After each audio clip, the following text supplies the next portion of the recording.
tahun 2023 nanti mang orang rada ngahulang ya teh. Ngahulang tarik. Soalnya orang teh sebenarnya boga apanya namanya teh targetan lah.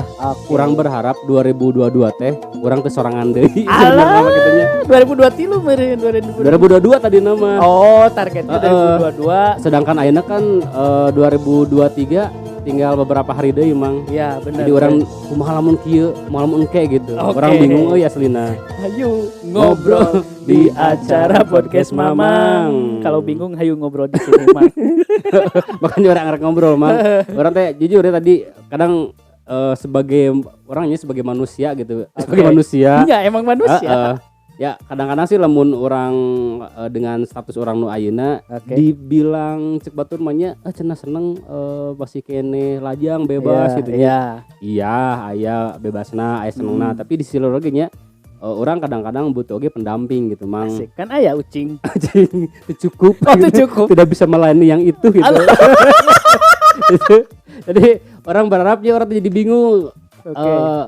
Kumaha bahkan gitu orangnya emang paling geuleuh gitu nya. Lain geuleuh dalam tanda kutip orang ngewa ka jeleman nya. Tapi orang paling males lamun geus aya nu ngundang, apalagi ke pernikahan.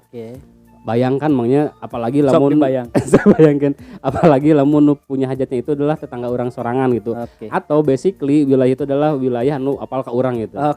Dari mulai anu dihareup gitunya anu katakanlah pagar bagus, pagar ayuna gitu. Sampai ka salaman ka panganten, ditambah di ka tukang sangu itunya. Terus di tukang sangu teh kan urang salaman tiga tangan. Di kursi di tempat makan kan itu Tatangga hungkul gigireun teh. Kabeh nanyakeun, nyalira wae. Gitu kan. Sakit aing. Tinggal jawab tuh sama si Mei. Siapa kucing mana teh? Si Kikim. Itulah. Jadi asa kumaha gitu mangnya. Tapi lah meureun orang percaya mengarana jodoh meureun gitu. Anu ngatur lah gitu. Eta mah beberapa hati urang sebenarnya namanya. Tetap beda.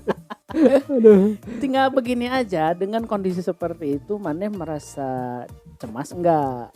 Kadang-kadang sih Mang lamun penting-penting komo cemas terus sering merenungkan hal yang seperti itu, hal yang sama ya sok hayang malam sok hayang gitu. Jantung suka berdebar. Urang ada dokter. Itu juga ditanya ke dokter gitu. Butuh duit gitu sebenarnya duit butuh gitu. Sama kan orang tarik beli set top box gitu. Pipi ngeselengit sama re. Kabur lengit kabeh emang. Nah, beberapa indikasi ya yang ku orang ditanyain ke maneh. Itu mungkin sudah levelnya sudah overthinking maneh itu. Oh, orang tanya. Ya, overthinking. Over itu berlebihan, thinking itu berpikir jadi berlebihan. Iya, benar. Overthinking itu jadi memikirkan satu hal yang levelnya itu sudah mengganggu keseharian. Emang sih kadang-kadang emang orang sok jadi horeamna naon tuntung nama tuh sare gitu. Hayang sare hungkul jeung dahar paling ge. Mau gawe mah itu sekalian ka WC gitu. Henteu hoream teh ge. Geus nyeri kakara maksakeun ka WC. Tapi begitu Mang. Menurut orang wajar. Wajar bukan wajar karena keresahan maneh bukan. Wajarnya adalah fase manusia dalam memikirkan sesuatu pasti ada di level itu. Di level overthinking itu. Iya. Seperti yang disebutkan tadi ciri-ciri ke orang. Jikalau dulur Mamang juga nih ya sebetulnya berlaku ke orang pribadi. Ada sesuatu hal yang dipikirkan sudah di level kita itu merasa cemas, terus tidak fokus pada solusi, terus sering merenungkan hal yang sama atau masalah tersebut secara berulang-ulang, entah itu setiap malam, di setiap pekerjaan, terus cemas yang membuat susah tidur tuh. Oh, cemas jadi akibatnya susah tidur. Terus sulit membuat keputusan. Dan yang terakhir menyalahkan diri sendiri saat salah mengambil keputusan. Itulah ciri-ciri yang overthinking Mang. Tadi kurang disebutin. Nah tinggal cocokin aja. Mana udah di level itu gak gitu. Iya.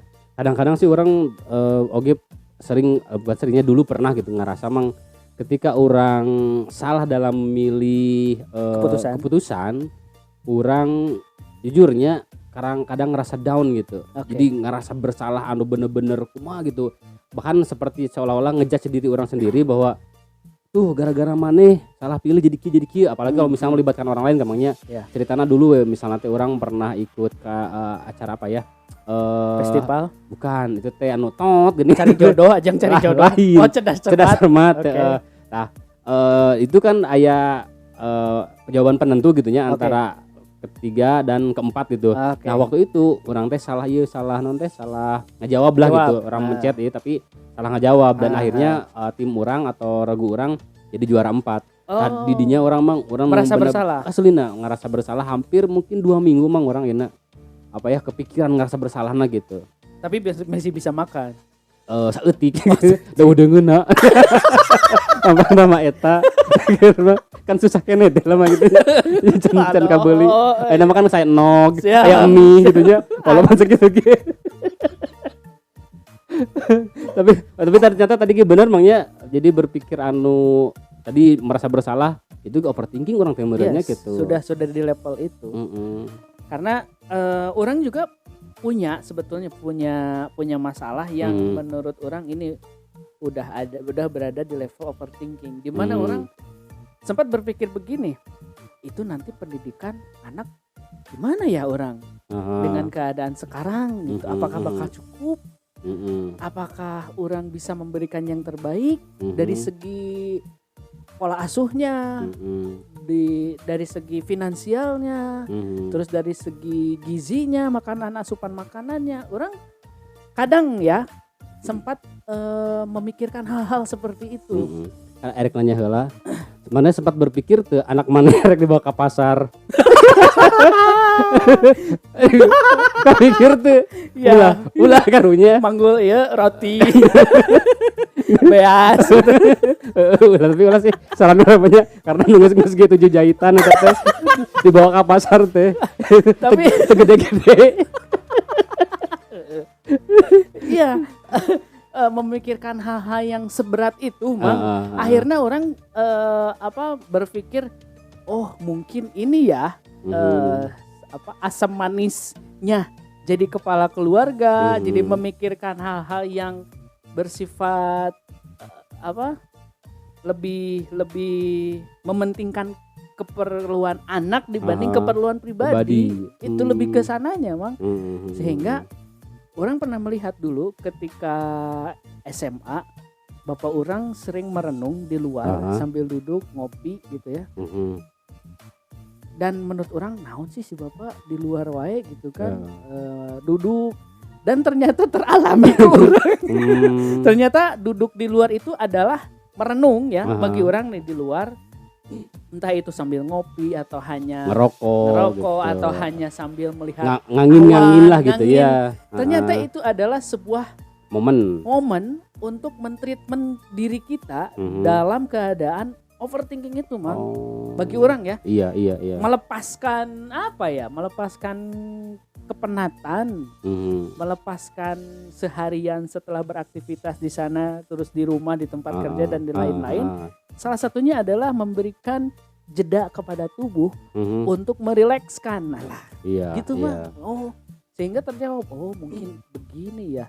Bapak orang dulu sering melakukan hal-hal ritual ketika orang dan indung orang sudah tidur, bapak orang di luar gitu. Oh mungkin begini rasanya gitu. Akhirnya emang.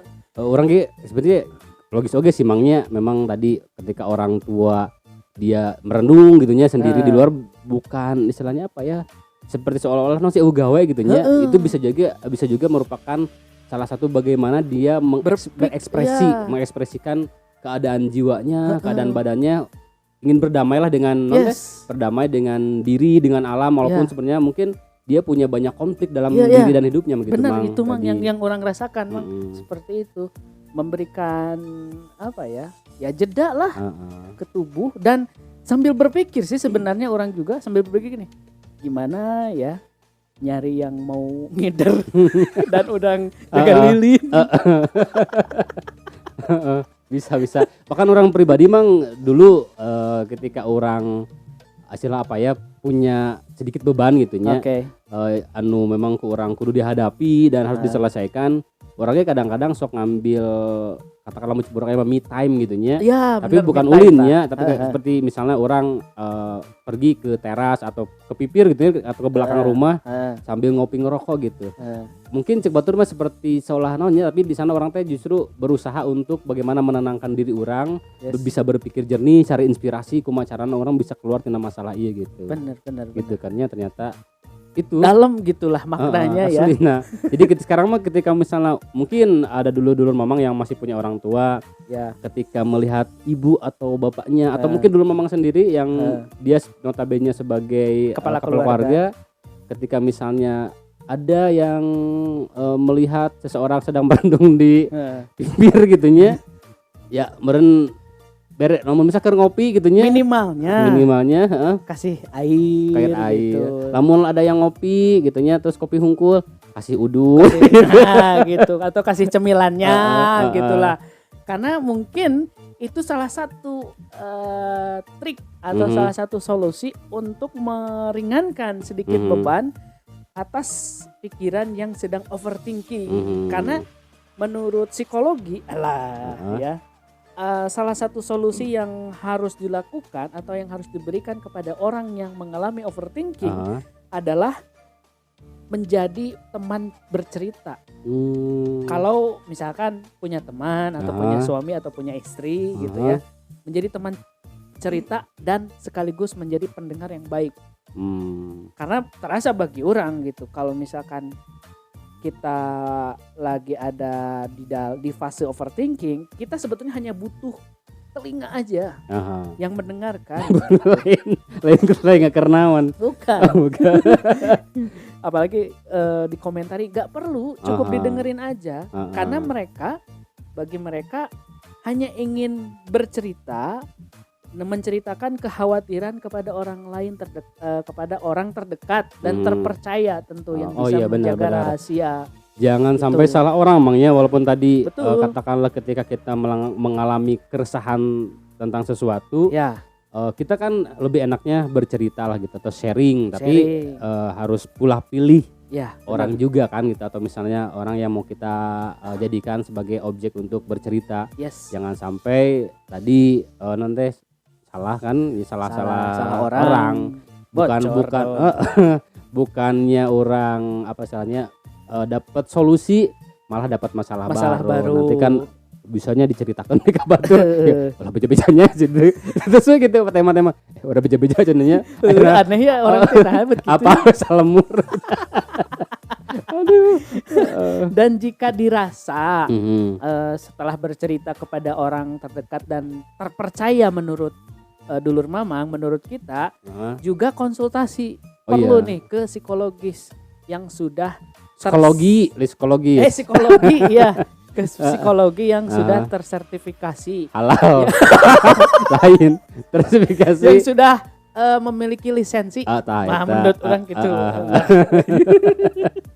Ganti terus sertifikasi halal psikologna bukan ya, sudah memiliki lisensi sehingga dalam memberikan treatment atau apa namanya ujangan juga kolot solusi gitu, masukan sesuai dengan keluhan nantinya gitu. Karena tidak sedikit juga khususnya bagi generasi Z dan generasi millennials yang memang terkesan masih sangat butuh dampingan dari orang-orang dewasa di sekitarnya. Yang pentingnya support system tuh gitu, Mang. Iya. Apalagi kalau ngelihat juga Mang fenomena zaman sekarang dengan banyaknya medsos. Ya. Tidak sedikit juga orang atau bahkan anak-anak muda sekarang yang ketika dia punya keresahan, punya masalah justru diumbar di medsos. Yes, gitu itu kan. Mungkin sepertinya terlihat keren gitu ya, atau mungkin mereka menempatkan, katakanlah tadi Mang ketika seseorang punya masalah dia kan ingin didengar gitu ya, intinya mah ingin ada seseorang yang memahami, yang mendengarkan Tapi ketika misalnya itu diumbar di medsos, kadang-kadang bukan jadi solusi, malah jadi aib sendiri sebetulnya gitu. Justru seperti justru apa? Memberitahukan bahwa orang punya masalah ini loh gitu. Atau misalnya kadang-kadang contohnya gini, makanya kadang-kadang kita kesel ke seseorang, kemudian kita bikin status dengan kata-kata yang kasar lah gitunya. Mungkin dia sendiri berpikir bahwa orang lagi berekspresi bebas gitunya. Tapi kadang-kadang penilaian orang lain berpikir bahwa ternyata sih orang kasarnya gitu. Jadi kan jadi si malakama sendiri si malakama, gitu. Bener. Ingat dengan kasusnya Neng Yesi yang dijuluki sebagai duta sertifikat rumah? Oh iya benar. Kan itu awalnya gitu. Dia sebetulnya nih kalau orang diperhatiin Mang ya, dia itu hanya ingin mendapat perhatian, bukan berperhatian. Kayak sensasi lah gitu, bikin sensasi. Bukan, hanya ingin didengar aja. Gini loh, aku tuh punya masalah, gini. Cuman tadi caranya di medsos terlalu diumbar. Kan kata Bang Denny Sumargo juga gitu. Nanti ke depannya ya, kalau punya masalah jangan dulu dinaikin ke medsos. Coba obrolin dulu sama orang tua, sama orang terdekat. Nah, itu kan secara tidak langsung Bang Denny itu ngasih solusi. Jangan terlalu ember lah gitu di medsos. Cukup di keluarga, di circle dulu, di circle keluarga yang paling terdekat. Coba obrolin baik-baik. Kalau misalkan Neng Yesi itu bijak lah ya dalam mengelola permasalahan yang dihadapinya, gak bakalan tuh disebut si duta sertifikat rumah. Oh iya itu teh ya. Oh iya orang karek kasusnya. Mana mengikuti nggak? Pernah dengar lihat di kan video. Itu awalnya kan gitu. Dari pihak laki-lakinya pun sebetulnya itu udah malas untuk melayani, tapi karena ini perlu diluruskan, akhirnya diluruskan dan ketemulah di channelnya Denny Sumargo, dipertemukan meskipun mereka secara face to face gak mau, hanya 2 sesi, misalkan sesi yang pertama dari keluarga Yesi, sesi kedua dari keluarganya laki-lakinya laki-laki gitu. Sahanya lupa deh namanya teh, laki-lakinya teh Yanto? Enggak, bukan. Sahanya Mamang lah. Si Mamang. Gitu. Sebetulnya mah gitu, jangan terlalu bener lah cek mana, jangan terlalu mengumbar di medsos lah. Untung sih kalau misalnya ada yang peduli atau misalnya care ke orang gitu, aware gitu. Tapi sebaliknya ketika status orang tadi dibaca oleh mungkin orang yang tidak suka ke orangnya kan bakal jadi menertawakan atau ngeprokan gitu lah gitu. Sebetulnya kalau didalami dan kalau kita dipikir lagi, kita mengeluh di medsos tuh gak ada gunanya. Betul. Gitu. Dan orang lain pun gak bakalan peduli sebetulnya, gak ada. Adapun yang ngomen itu mah hanya gabut aja. Bener. Gawean. Daripada gogoleran mending komen status batu. Iya bener. Oke. Kalah iya. Oke, dan kita ingatkan lagi ke dulur-dulur memang semuanya yang sudah mendengarkan tadi kita apa tentang overthinking. Ya, kita beritahukan bahwa dan kebetulan ini juga episode terakhir. Oh iya, betul. Di challenge 30 hari bersuara. Oke, alhamdulillah. Akhirnya orang lebaran beli baju, tapi bingung beli setopok gelang di baju.